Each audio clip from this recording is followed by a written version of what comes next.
네, 회의를 속개합니다. 먼저 이재명 당대표의 모두 발언이 있겠습니다. 네, 오늘도 제가 마지막에 하도록 하겠습니다.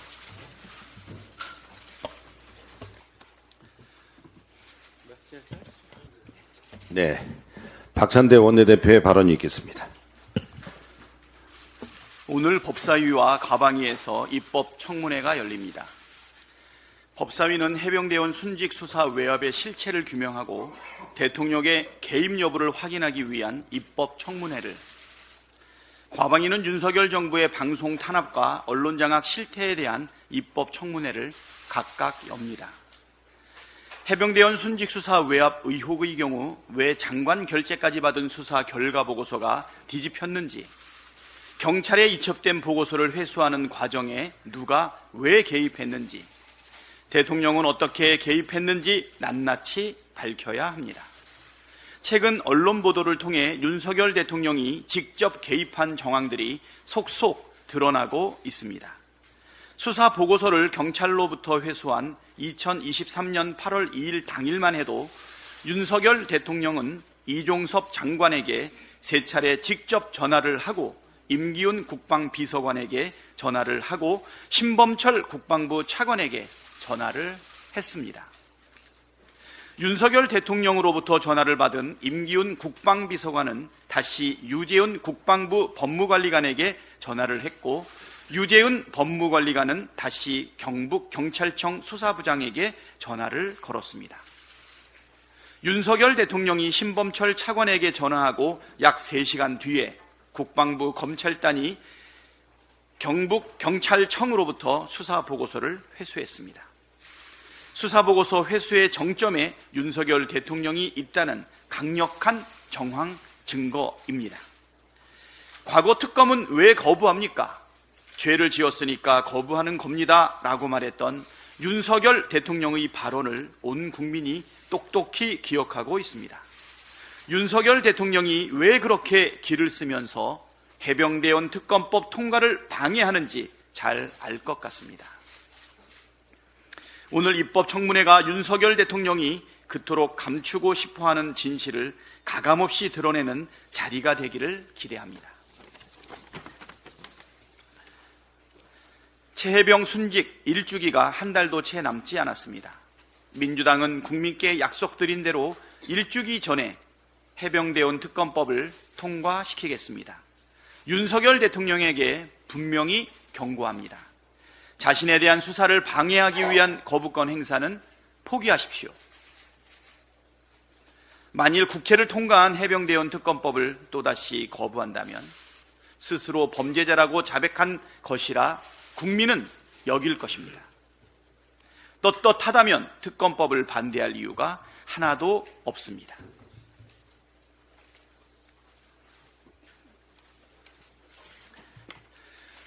국민권익위원회가 청탁금지법에 대한 질의에 답변을 내놓았는데 가관입니다. 권익위는 영부인에게 300만 원 상당의 명품백 선물을 하려고 하는데 법에 접촉되는지 궁금하다는 내용의 질문에 청탁금지법은 공직자 등의 직무와 관련이 없는 경우에는 공직자 등 배우자의 금품 수수 등 수수를 제한하지 않는다고 답변을 달았습니다.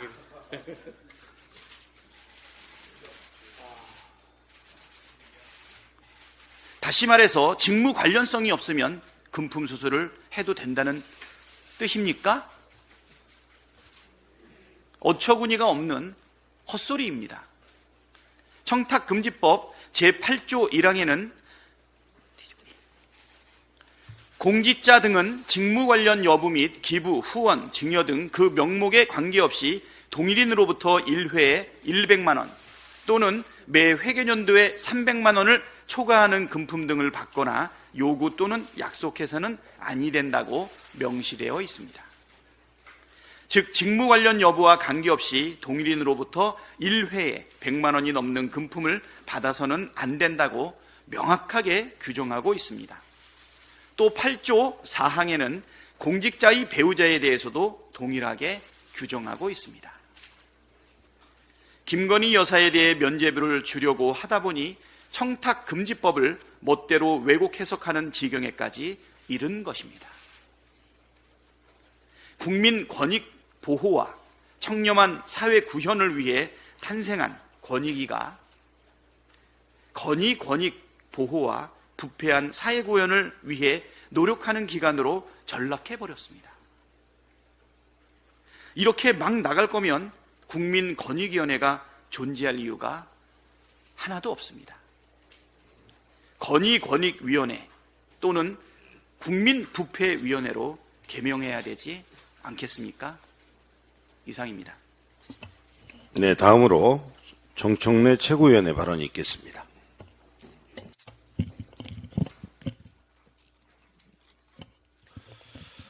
지연된 정의는 정의가 아니다. 오늘 최상병 특검안 관련 입법 청문회가 실시됩니다. 고 최상병을 죽음으로 내몬 사고 원인은 무엇이고 누가 책임을 져야 하는지, 최상병 죽음의 진실을 밝히는데 누가 방해했는지, 누가 수사를 방해하고 외압을 행사했는지 숨겨진 진실을 밝혀야 합니다. 특검을 거부하는 자가 범인이고 진실을 덮고 허위 증언으로 국민을 속이려 하는 자가 범인입니다. 오늘 진실의 문을 열겠습니다.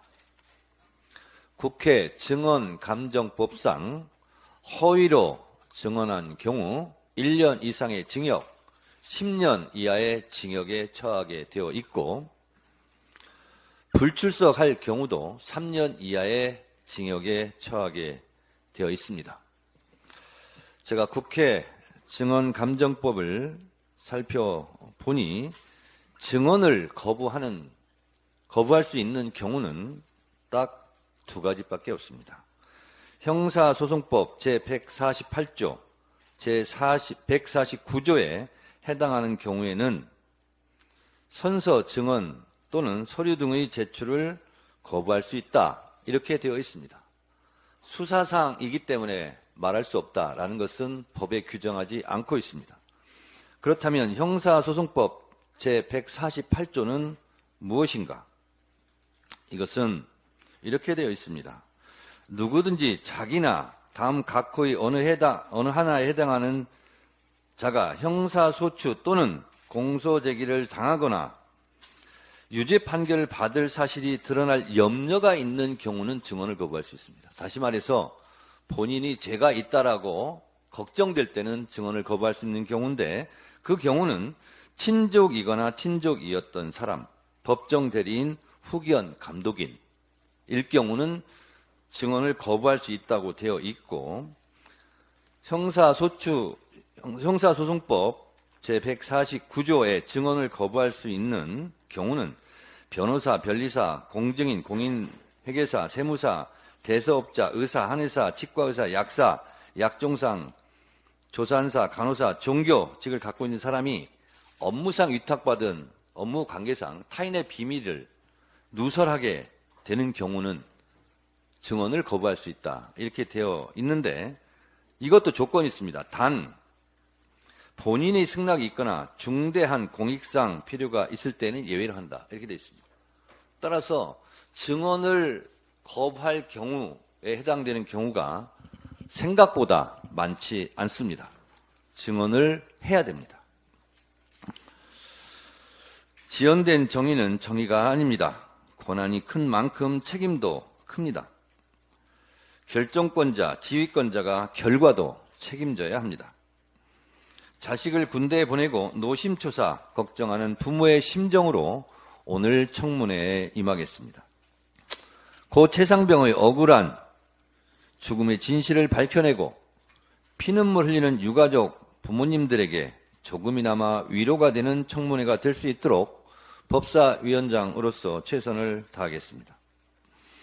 오늘 여러 언론 매체 방송에서 생중계할 예정입니다. 국민 여러분들의 많은 관심과 성원을 부탁드립니다. 최선을 다해 열심히 하겠습니다.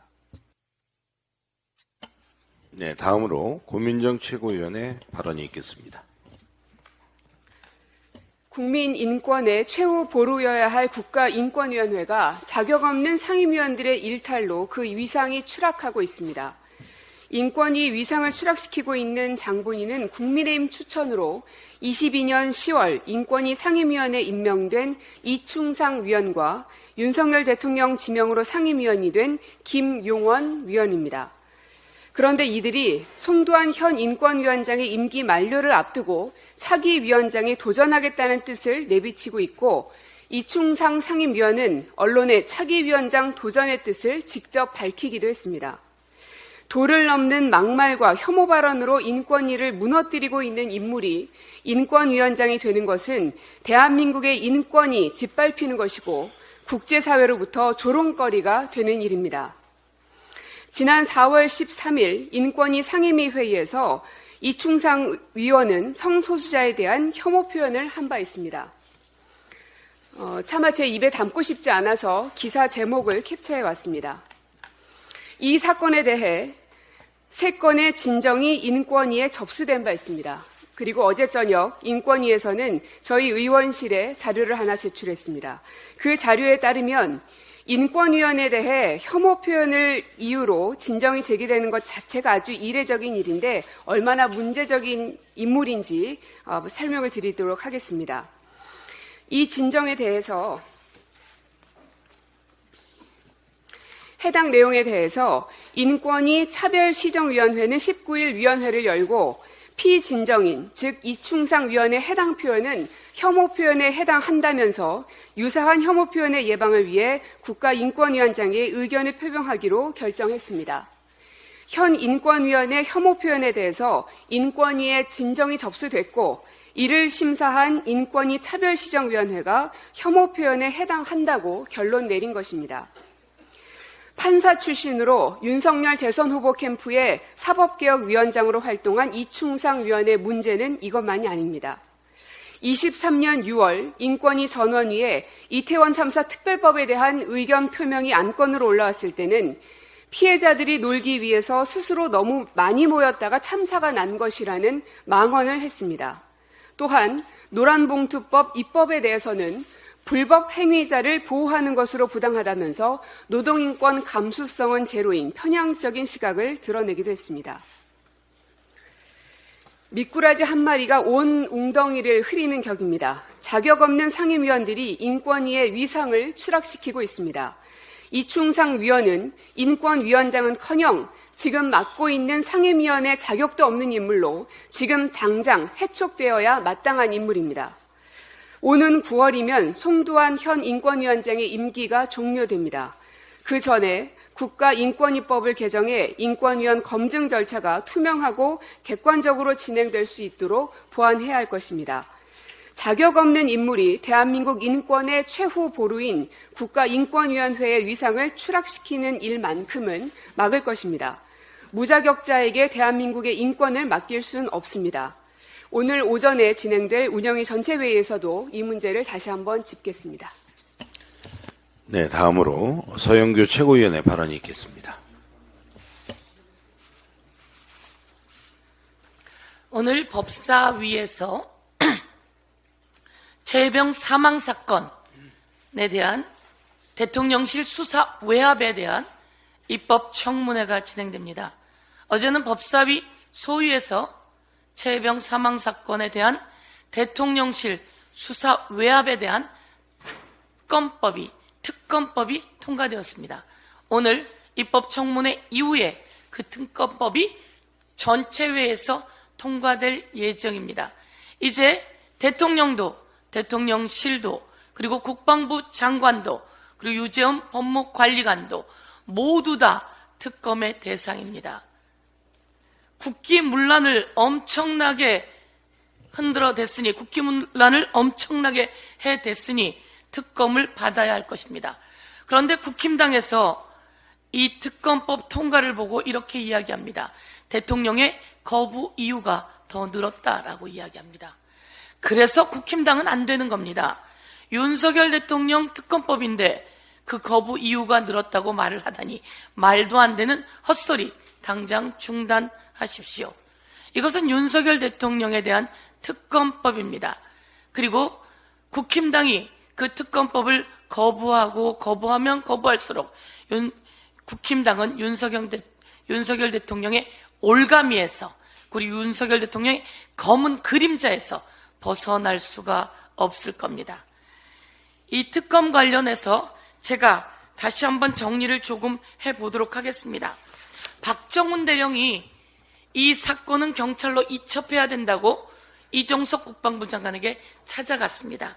그래서 이종석 국방부 장관이 이렇게 사인을 했습니다. 이렇게 예쁘게 사인 잘했습니다. 그리고 여러 간부들과 모여서 회의한 결과, 그래, 그 사건을 이첩해, 임성근 사단장까지 넣어서 이첩하는 게 맞다고 사인했습니다. 이렇게 사인했는데 어느 날 이 사인을 해서 경찰청에 이첩을 8월 1일에 했습니다. 그런데 8월 2일 날 이렇게 전화통에 불이 납니다. 윤석열 대통령이 8월 2일 날 전화를 합니다. 한 번, 두 번, 세 번. 그러자 그 사이에 윤석열 대통령이 이종섭 장관에게 한 번, 두 번, 세 번 합니다. 그것도 개인 휴대폰으로. 그런데 이종섭 장관은 어디에 가 있었죠? 우즈베키스탄에 가 있었습니다. 대통령이 답답해요. 그런 답답한 동안 그래도 박정훈 대령을 김계환 해병대 사령관이 불러서 보직 해임을 통보합니다. 그러면 이 사이에 엄청난 전화가 오갔겠죠? 우즈베키스탄에 가 있으니 대통령이 마음이 답답한 모양입니다. 그래서 대통령이 다시 누구에게 전화를 하냐면 국방비서관에게 전화합니다. 임기훈 국방비서관에게 전화하고, 또 국방부 장관이 우즈베키스탄에 가 있으니 국방부 차관에게 전화합니다. 신범철 국방부 차관에게 전화합니다. 그래서 경찰로 이첩되어 있는 수사 기록을 회수하라고 지시를 한 정황이 다 드러납니다. 그날 경찰청에 가 있던 수사 기록은 회수됩니다. 이렇게 대통령이 여러 번 전화를 하고 그날 전화는 엄청나게 아주 폭발적으로 일어나게 됩니다. 그러면 대통령이 착각을 했습니다. 이거 내 말 안 듣네? 그리고 사단장까지 해? 경로를 하고 나서 마음이 급해서 전화를 이곳저곳에다가 찔러대기 시작한 겁니다. 그 대통령의 전화가 오니 밑에서는 당황해서 또 전화를 마구잡이로 하게 된 겁니다. 이런 과정 속에서 이제 더 이상 벗어날 수 없는 덫에, 늪에 서로 빠져들게 되었고, 이 사실이 박정훈 대령의 변호사 등을 통해서 전화 기록 사실 조회가 밖으로 드러나게 되었습니다. 그런데 이 과정에서 공수처에 이종섭 장관이 깡통폰을 제출했습니다. 이종섭 장관만이 아니라 사건 기록을 회수한 김동혁 검찰단장, 박정훈 대령에게 항명 수괴죄라고 명을 내린 검찰단장도 깡통폰을 제출했습니다. 이들의 깡통폰 제출 관련해서 특검이 필요한 이유가 생기게 된 겁니다. 오늘 이와 관련해서 낱낱이 밝혀내겠습니다. 오늘은 박성재 법무부 장관이 출석한다고 합니다. 출석을 하지 않으면 여러 가지 처벌 조항이 있다는 것을 알게 된 것이겠죠.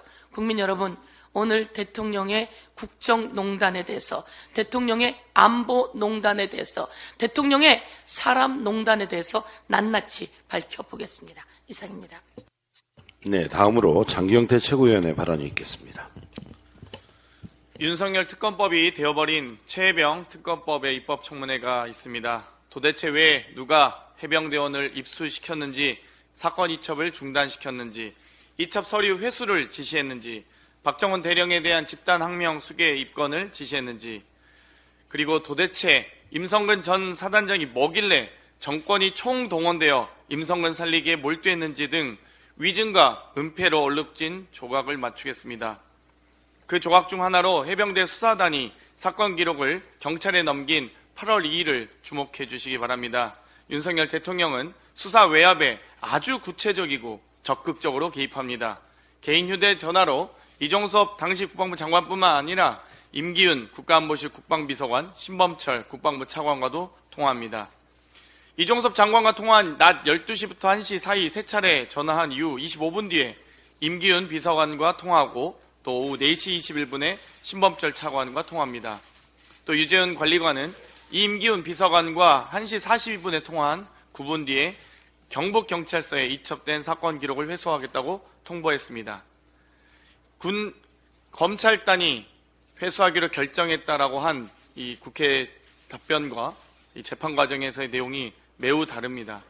아마 심각한 법적 책임을 지셔야 될 겁니다. 이처럼 대통령부터 임기훈, 유재은, 경북경찰서까지 연쇄 통화의 결론은 최혜병 사건 이첩 기록의 탈취였습니다. 윤석열 대통령이 전방위적으로 관여했다고 의심할 정황이 구체적으로 드러난 것입니다. 윤석열 대통령과 통화하며 수사 외압에 개입한 이종섭 전 장관, 임기훈 비서관, 신범철 차관, 유재은 법무관리관에게 경고합니다. 오늘 많은 국민들께서 청문회를 지켜보고 계십니다. 국회는 취할 수 있는 모든 조치를 취하겠습니다. 오로지 사실 그대로 밝히시기 바랍니다. 이상입니다. 네, 다음으로 전은수 최고위원의 발언이 있겠습니다. 윤석열 대통령이 인구 국가 비상사태를 선언하며 저출생 대책을 내놓았습니다. 그런데 전혀 비상하지 않은 대책들 뿐입니다. 단기 육아휴직 도입하고 가족 돌봄 휴가, 배우자 출산 휴가도 시간 단위로 유연하게 사용하도록 한다.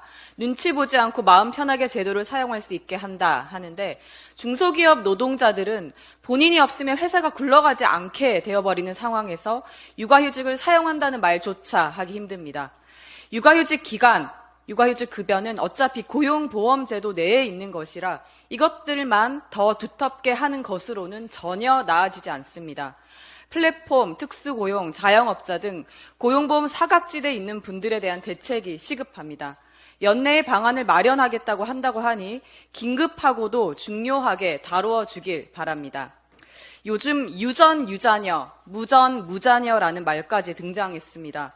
그런데 윤석열 정부가 내놓은 대책은 이미 있는 사람들을 위한 육아지원책 아니냐는 것입니다. 아예 결혼과 출산마저 포기하는 측은 저소득층입니다.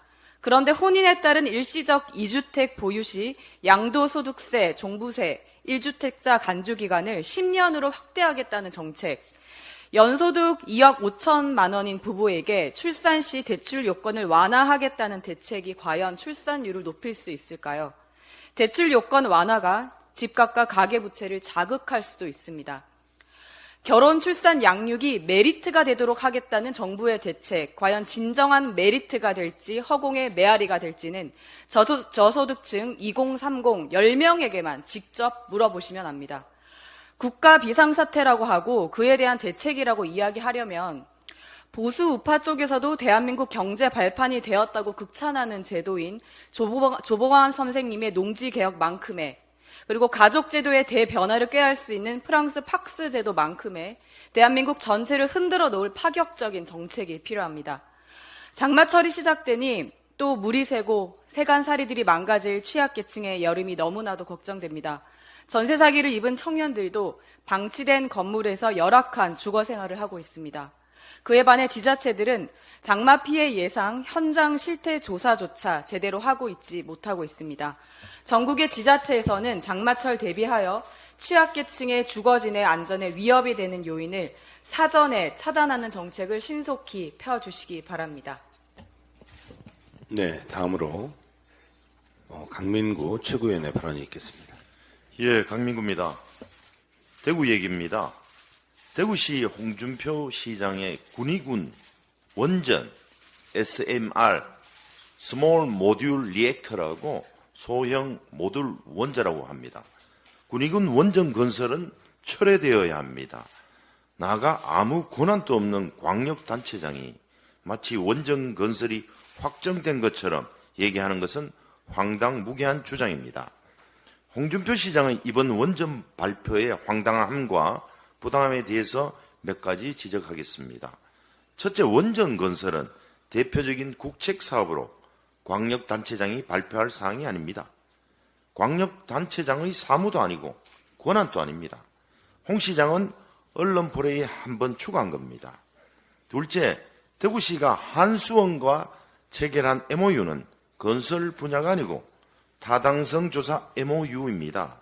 즉 아무 권한도 없고 아무 집행령도 없습니다. 셋째, 산업자원부가 밝힌 바에 따르면 현재 세계 약 100여 개국에서 SMR 건설 기술이 개발 중에 있으며 한국은 3.5세대 ISMR로 물냉각 방식을 채택하고 있습니다. 그러나 2028년에 개발 완료, 2034년에 700메가와트 상용화를 추진하는 것으로 개발 중입니다. 즉, 현재 SMR 상용화 기술은 한국에 없다는 뜻입니다. 넷째, 냉각수로 낙동 강물을 사용한다고 하는데 강물 온도로 냉각이 될 수 있을지, 그리고 가뜩이나 패널 사건 이후로 30년 넘게 먹는 물 고통을 받고 있는 대구 시민들에게 이제는 원전 온배수로 배출한 방사능 물까지 먹어야 하는지 묻고 싶습니다. 다섯째, 원전 건설에 필요한 자금은 특수목적법인 SPC로 조달한다고 합니다. 요새 홍준표 시장께서는 두 가지 도깨비 방망이가 있습니다. 하나는 예타면제특별법으로 사업을 시작하고 자금은 SPC로 모집한다고 합니다. 이 마법의 두 방망이를 살펴보면 하나도 홍 시장이 할 수 있는 것이 없습니다. 예타면제특별법은 민주당의 동의가 없으면 할 수 없는 것이고, 사업을 할 수 없다 하면 SPC 자금 모집은 허풍쟁이의 말일 뿐입니다.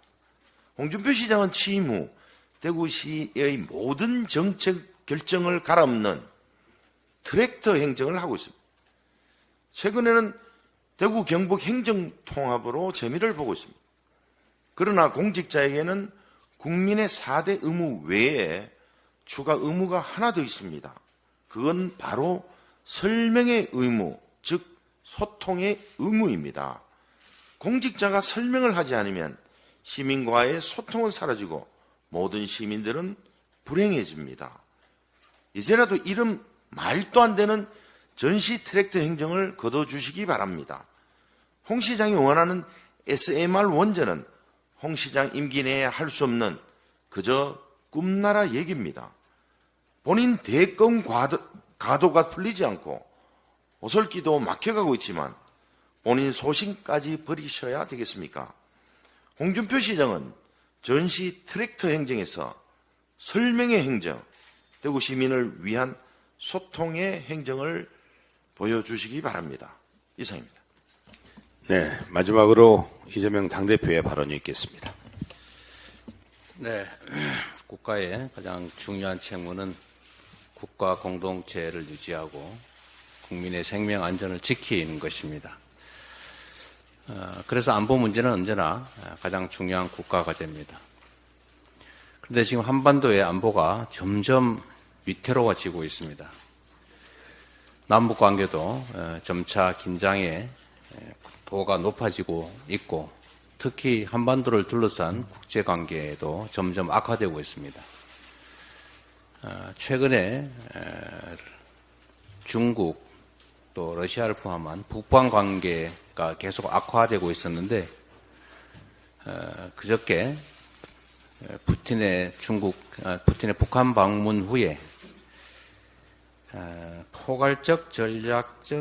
포괄적인 전략적 동반자 관계에 관한 조약이 북한, 러시아 간에 체결됐습니다.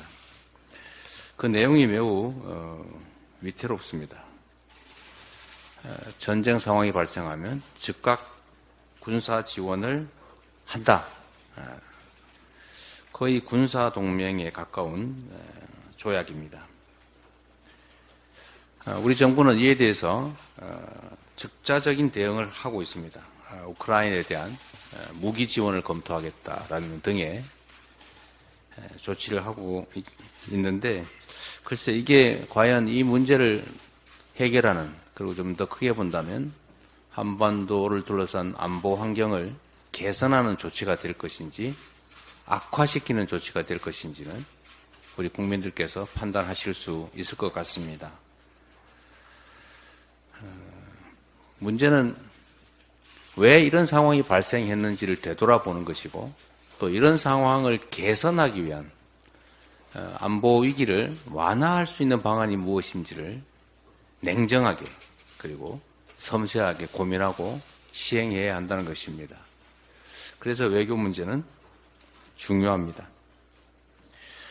그런 면에서도 이 정부의 예측하기 어려운, 이해하기 어려운 이런 외교 행태에 대해서 외통위 그리고 국방위를 신속하게 열어서 그 원인과 현상을 점검하고 대책을 강구해야 합니다. 그런데 아직도 외통위, 국방위가 구성되지 못하고 있습니다. 신속하게 여야 간 협의를 통해서 외통위와 국방위를 구성하고 활동을 본격적으로 시작해야 될 것입니다. 언제까지나 기다릴 수는 없는 일 아니겠습니까? 여당에 요구합니다. 정략에 갇혀서 중대한 안보 현안을 외면해서는 안 됩니다. 즉시 국회로 나와서 이 위중한 안보 문제에 대해서 원인 분석을 통해서 대책을 강구해 나가도록 촉구합니다. 오늘 해병 순직 사건 그리고 진상규명을 방해하는 수사 외압 사건의 진상규명을 위한 중요한 청문회가 열립니다. 국민의 명령을 받들어서 진실의 문을 활짝 열어 젖혀야 합니다. 그리고 그에 상응하는 책임을 반드시 물어야 할 것입니다. 정부 여당은 지금이라도 은폐에 급급할 것이 아니라 국민의 명령에 따라서 진실을 밝히는 일에 동참해야 합니다. 우리 민주당은 오늘 청문회를 시작으로 특검법을 통과시켜서 그리고 또 그에 병행해서 국정조사를 통해서 반드시 진상을 규명하고 상응하는 책임을 묻는 한편으로 다시는 이런 일이 발생하지 않도록 하는 방지 대책을 세우도록 해나가겠습니다. 억울한 죽음의 진상이 낱낱이 밝혀질 때까지 유가족과 국민들께 드렸던 약속을 반드시 이행하겠습니다. 회의를 마치겠습니다.